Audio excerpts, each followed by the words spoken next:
Lain magmayang gabi niya daot ang lawas. Kung nakasimana mga igsuon nga grabe ang kalintura.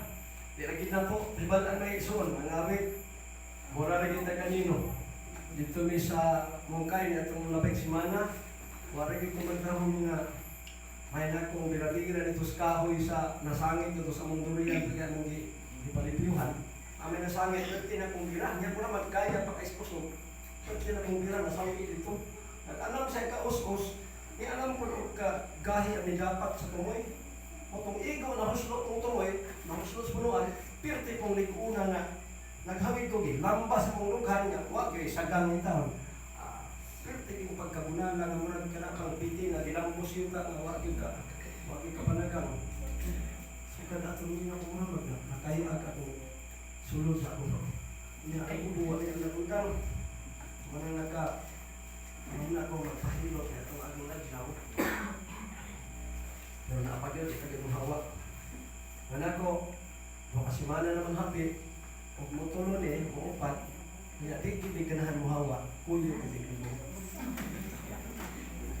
Sabi niyo na Exxon, ang pinakadapis na solusyon sa tanong sakit, may lain ang mamatay.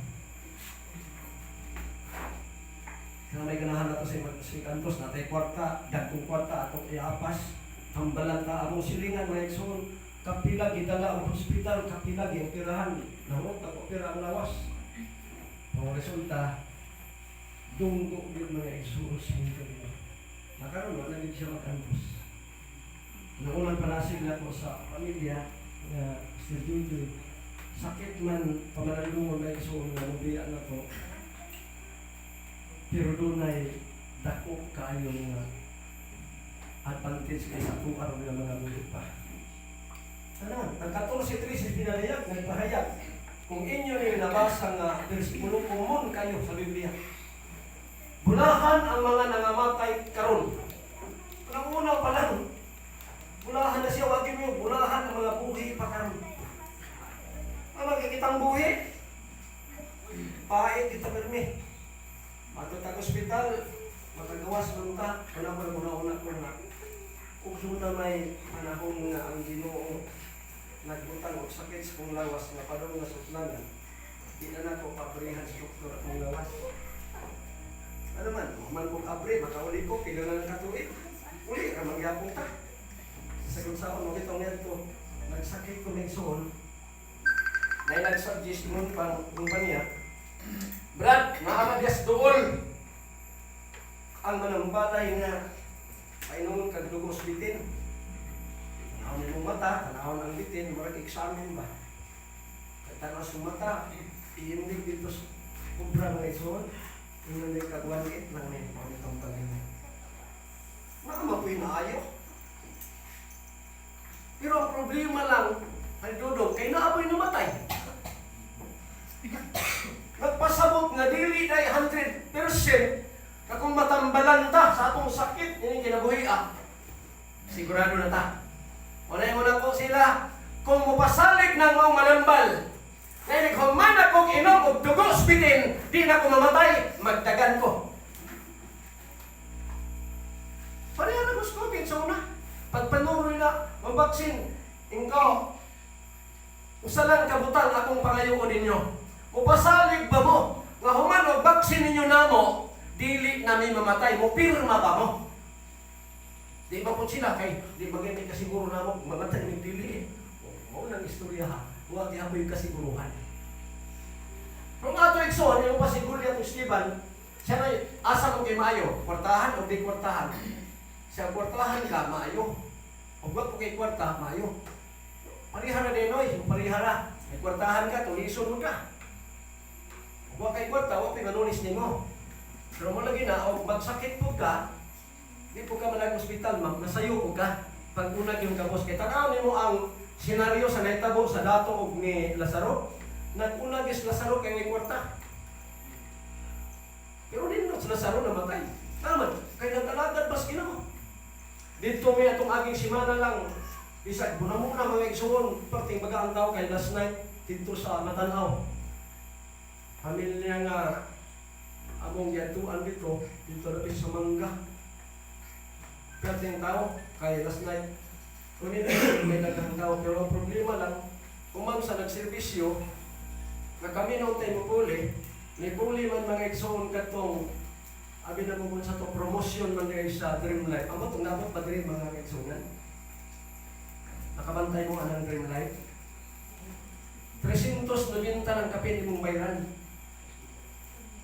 Sulod sa murag waray tuig, tuniyang mamatay ka, 10,000 di mong madawat. Ganun siya, no? Tuig siya, tuig. Kung ganun siya. Ay mga promosyon nga gihatag karon, aron lang ang tao makabenepisyo. Pero abi niyo makigsunan, hapit naman ang eleksyon. Ang akong giabong-abungan, nanaan mo kandidato pagka-senador, nga mag-propose sa Senado, na i-plaster, na ibutang ang balaod, tibok Pilipinas, i-approve ni, nga wanay mamatay bisag isa. Muna akong gihunan. Gano'n, kayo nga mga taong gustong mamatay? Ako ni Pro ibang gabi, ipatas daw yung mga kamot, kinsay gustong mamatay, sunod ni Duy-Duy. Wala no? Tani, mauni ang mong gitawag higala nga kaaway. Ano man, kasi Pablo sa unang Korinto 15, 21 mingon, ang katapusang awayon sa tao, maong kamatayon kaaway din natunay. Pero naguna-una pa ko palinunong kung tunay mo propose anak, unya maprobano, wanay mamatay sa Pilipinas. Wala po'y labing naman, kay wala po'y mo daog. Kaya man, kaya kamatayon, kadaugan, alang kang si Duy-Duy. Amen? Filipos 1:21, kay alang ka na ko, pagkabuhi mo si Kristo, hindi kamatay daw, nga nung mahadlok, ba't mamatay mo daw manita? Muna ako siguro pamalandong, Ginoo, ang classmate sa akong anak, kataligan o din grace na ko, kanang akong maestra. Wa man makatudlo, kay wa makapasar sa board exam, niadto sa abroad, unom katuig, nagabalik-balik. Karon na ulit sa Pilipinas. Akong bata, natingal ko, nanawag atong Sabado, nga naghilak. Abi na kong kaon sa pertinan akong kurata.